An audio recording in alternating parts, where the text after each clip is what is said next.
May I begin by thanking Stuart Hamilton, Head of the Libraries Department in the Local Government Management Agency, for the invitation to send this message of support today.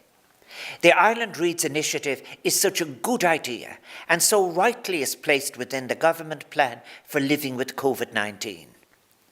My hope is that throughout the month of February, Ireland Reads will draw an enthusiastic support from the public as public libraries throughout the country collaborate with writers, booksellers, publishers, and those involved in adult literacy.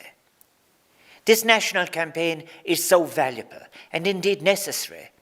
It encourages everyone to rediscover, or perhaps even discover for the first time, the joy of reading for enjoyment and the well-being it guarantees.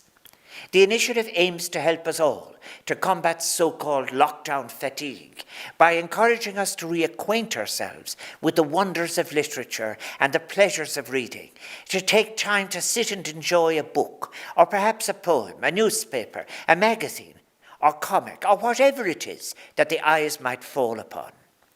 I have to say that books have played and continue to play probably an inordinate role in my own life. Books are a great friend. There are times in the midst of books when the book will select you.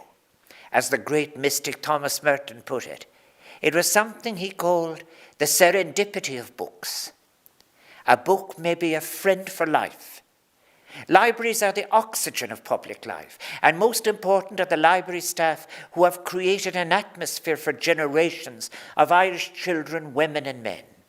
I have long admired too the National Adult Literacy Agency for their work. To give the gift of reading to another, is there any greater gift? So may I say then how happy I am that libraries are playing a central role in this initiative.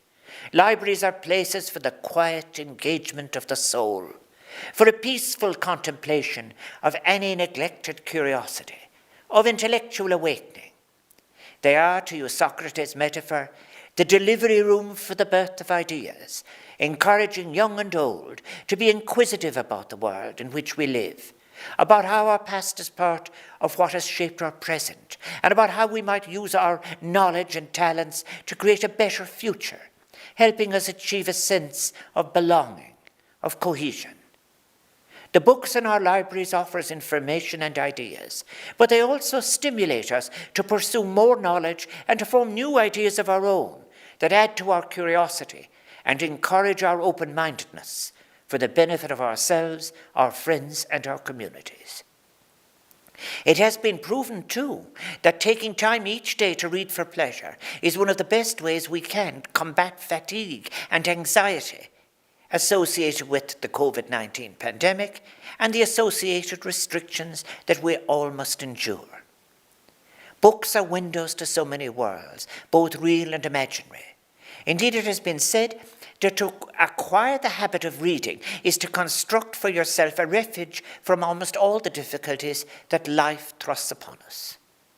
Reading has been shown to put our brains into a pleasurable trance-like state, similar to meditation, and it brings the same health benefits of deep relaxation and inner calm. Regular readers sleep better, have lower stress levels, higher self-esteem, and lower rates of depression than non-readers. Reading enhances our language skills and develops fluency, allowing us to express our thoughts and ideas better.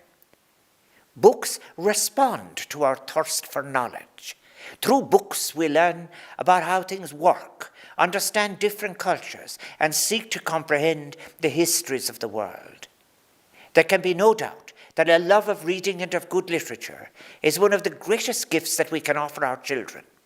Books are for them, as for us, a portal into a wider universe and the beginning of an enriching and creative journey that will transport us and them to new places, introduce us to new experiences that enable us to experience, engage, and change the world. I understand that a dedicated website will be available as part of Ireland Reads, and that it will enable readers to receive recommendations suited to their choices, their interests, their time availability, and capacity. The website will provide information as to how the public can access books and reading materials online through libraries or local booksellers. May I encourage everyone, individuals, communities, voluntary groups, sporting associations, those involved in the arts, cultural practitioners, as well as those in business, to take part in the initiative, to commit to setting aside time to read on the 25th of February, Ireland Reads Day, and to share their experiences with family, friends, book clubs, or indeed online. In doing so, all of us will be helping ourselves to mind our own physical and mental health and well-being during this difficult period, as well as engaging with others in a nourishing form of active citizenship and participation. May I wish the Ireland Reads initiative every success. Guim gach rahar an tógra crochiach seo. Ber bannacht.